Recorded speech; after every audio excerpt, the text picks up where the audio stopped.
You grow up hearing you have to be twice as good to get half as much. So you work your ass off.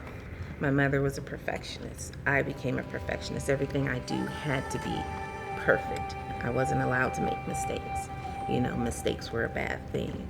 And then to think that when I make a mistake, people look at me harsher than they look at everyone else. Where others get to try a position out and fail at it, we have to prove that we can do it before we get there. And that's the discrepancy, that's the gap.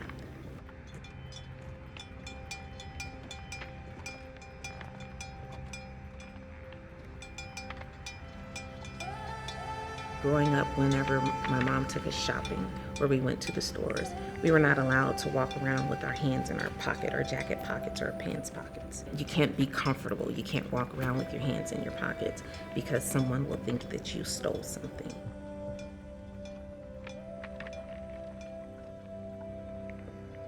In the workplace, outside of the workplace, I have to guard my body language.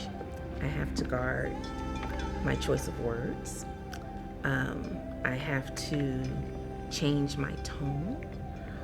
Sitting like this I've been told is intimidating when it was actually just freaking comfortable for me, and I'm like, okay, open body position so that you're more inviting. And I was like, what? It's like, seriously,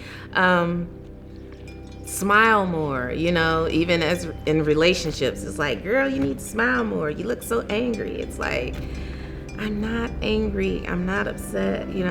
Frankly, I'm tired.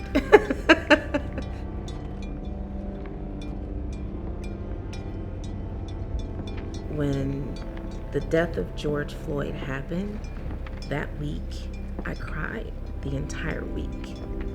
Yet I couldn't get on a phone call. I had to get on meeting, Zoom calls, video calls, after wiping my eyes and turn my camera off so I could compose myself to attend a meeting to talk about business activities.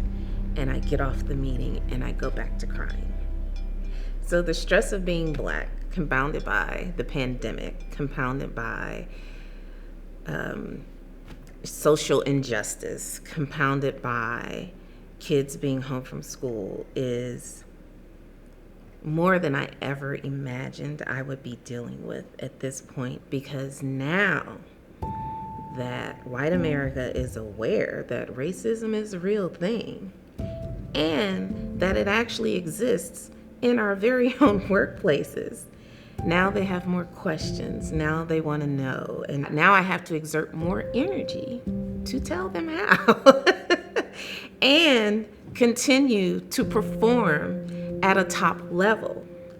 I'm Black. I have Black children. I have a Black son that is fearful for his life. Tell me how that is not taxing on anybody.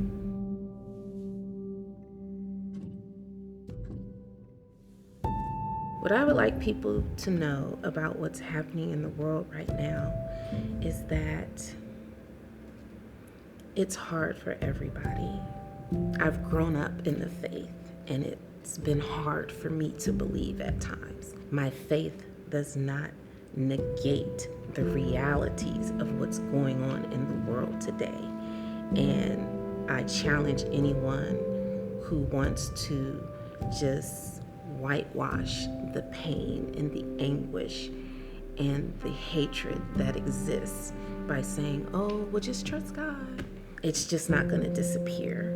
And now that we have this opportunity to shine more light on Blacks and on people of color who have something to offer, who feel like they haven't been heard, then why not?